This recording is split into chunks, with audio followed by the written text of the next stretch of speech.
Welcome back to CIA Declassified. We've seen the agency scour the Soviet markets for titanium and bug the halls of the UN. But to understand the agency's DNA, you have to look at the sky over Southeast Asia in the late 1940s. Before the agency had a massive fleet of black ops jets, they had a ragtag collection of surplus C-46 and C-47 transports. They needed a way to move men, money, and merchandise without the fingerprints of the U.S. government. They found their answer in a desperate, debt-ridden airline founded by a legend of the Flying Tigers. This was Civil Air Transport, known simply as CAT. When a private company is actually a government ghost, the rules of the sky change. CAT was founded in 1946 by Claire Chennault and Whiting Willauer. By 1950, the agency secretly purchased the assets through a bank in Delaware, making it the first CIA proprietary airline. CAT provided, here's a quote from a 1952 CIA internal history. CAT provided the agency with a sanitized logistical capability, allowing for the support of paramilitary operations in denied areas under the guise of commercial commerce. End quote. The declassified files confirm that CAT pilots flew over 15,000 missions into mainland China and French Indochina, often dropping supplies to anti-communist guerrillas at night without navigational lights. Technicians in Langley developed the kick-out delivery system for CAT, where cargo was pushed out of low-flying planes at high speeds using a specialized floor of rolling ball bearings. A quote from pilot Neil Hansen: "We weren't just flying freight, we were flying the edge of a knife. If you went down, you weren't a prisoner of war, you were a disappeared civilian." End quote. The declassified archives reveal that CAT was the primary supplier for the besieged French forces at Dien Bien Phu, where pilots flying through intense anti-aircraft fire to drop off medical supplies. Operational breakthroughs included the Skyhook system, which we have a whole episode on, where a low-flying CAT aircraft could snag a person off the ground using a specialized noose yoke and a helium balloon. The declassified logs show that the agency utilized CAT to fly bullion runs, moving gold bars from the treasury in Taipei to fund secret operations in Burma. Agency mechanics modified CAT engines with water injection systems to provide short bursts of massive power for taking off from short, muddy jungle strips.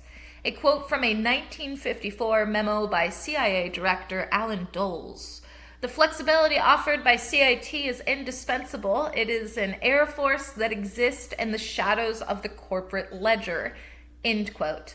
The declassified archives confirm Operation Paper, where CAT dropped thousands of leaflets and forged currency over communist territory to destabilize local economies. CAT pilots were paid in black cash, often receiving their salary in a mix of US dollars and local opium to facilitate trade with tribal leaders in the Golden Triangle. The declassified release documents the Bamboo Network, a series of secret radio relay stations maintained by CAT ground crews in the mountains of Laos. The airline operated a massive repair facility in, I'm not sure if I'm going to say this right, Tainan, Taiwan, Tainan, Taiwan, which the declassified files show was actually a major agency signal interception hub. The declassified records highlight that CAT was the first airline to use drop zone sonar to find clearings in the thickest fog of the Thai highlands. By the late 1950s, the airline was officially reorganized into Air America, but the declassified files show that the CAT spirit of plausible deniability remained the gold standard for all future proprietary airlines. And there are multiple. I can even make some future episodes on other airlines that the CIA has controlled. The airline operated under the corporate cover of Airedale Corporation, an umbrella entity that managed multiple agency aviation assets while presenting a boring face to international tax auditors. A quote from a declassified 1958 operations report. The survival of our assets in the Tainan, again, it's that city in Taiwan, facility depends entirely on our ability to convince the local authorities that we are merely a high-volume cargo hub, end quote.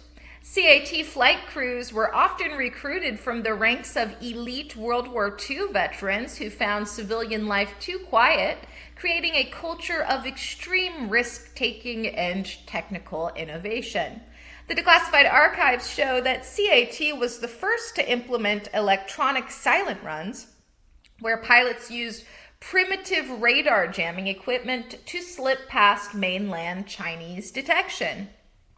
The agency's proprietary airline model was so efficient, it actually turned a profit in 1953, which was immediately reinvested into untraceable offshore accounts to bypass congressional oversight. Despite the thousands of pages that have been declassified, the Cargo X file remains under a total blackout. Why are we still hiding the manifest of 80-year-old flights? Get ready for the theory of the Golden Crate. Speculation suggests CAT wasn't just moving soldiers. It was moving imperial gold stolen from the Forbidden City during the chaotic retreat of the nationalist. The theory is that the redactions hide the looting manifest, which proved the agency siphoned off billions in ancient treasures to fund a private global slush fund that exists to this day.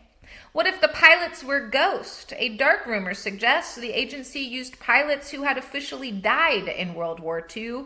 According to this theory, the redactions hide the resurrection files, records of a program that took elite deceased aviators and gave them new identities, ghost contracts, and a one-way ticket to fly the most dangerous routes in Asia because they were already dead to the world. Did they drop more than rice? Some believe the redactions hide Project Spore, where CAT dropped biological agents designed to target specific communist crops, and the black ink hides the ecological impact reports.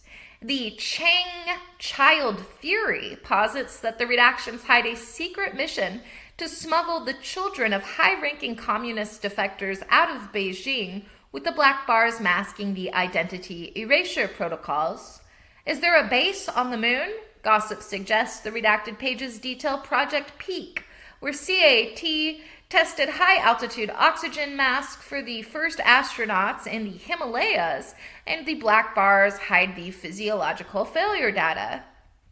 The Poppy Pipeline rumor claims the redactions prove the agency wasn't just ignoring the opium trade. They were the ones who monopolized it to pay for the airline's fuel, with the black bars masking the narcotics ledger. Did the planes fly through walls? Some believe the redactions describe Operation Shimmer, where CAT planes were coated in a paint that made them invisible to the human eye, with the black ink covering the refractive index formulas. The Ascension Protocol claims the redactions prove one of the pilots was actually an advanced AI prototype from the future, and the black bars hide the silicone soul transcripts.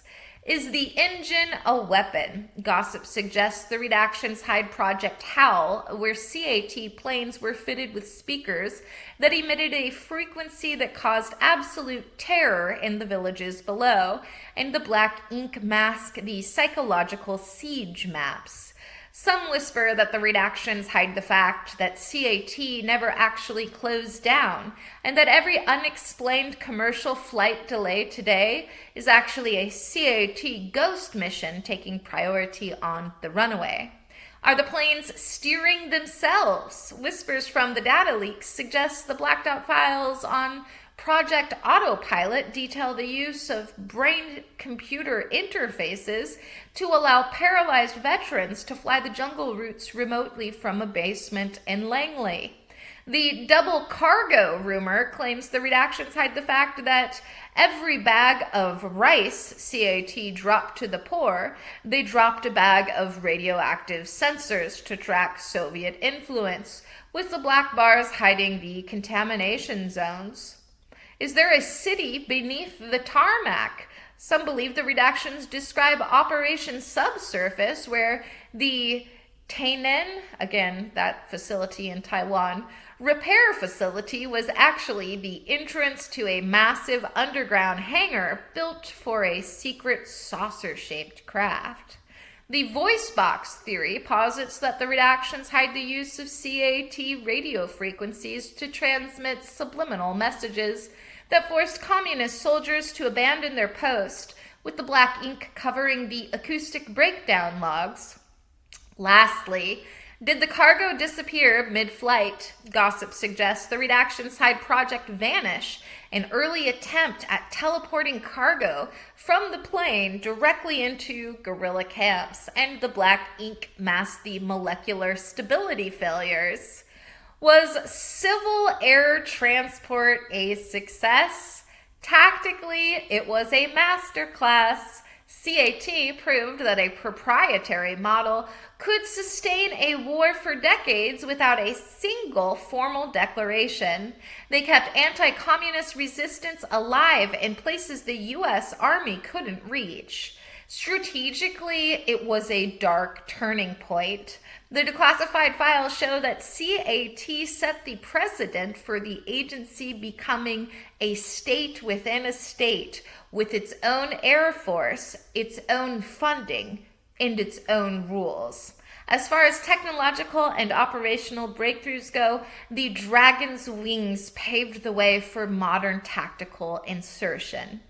Plausible deniability logistics, the first successful use of a front company to maintain a combat-ready air force. The Fulton Skyhook, a revolutionary method for extracting assets from hostile ground without landing. Low-altitude precision dropping, mastering the kick-out technique that allowed for supply delivery in mountainous terrain. And paramilitary pilot training, the creation of a new class of aviator, one who was part merchant pilot, part commando.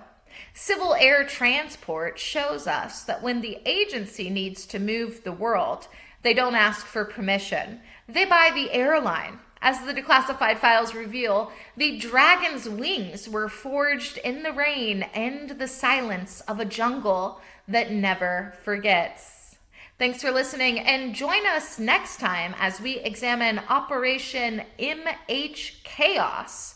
The agency was forbidden from spying on Americans, so they created a shadow bureau. We'll uncover the infiltration of the student anti-war movement. We'll look at the campus spies, the radical files, and the moment the agency turned its sights on its own citizens. Join us next time for the student spy. In the meantime, I'll see you in the archives.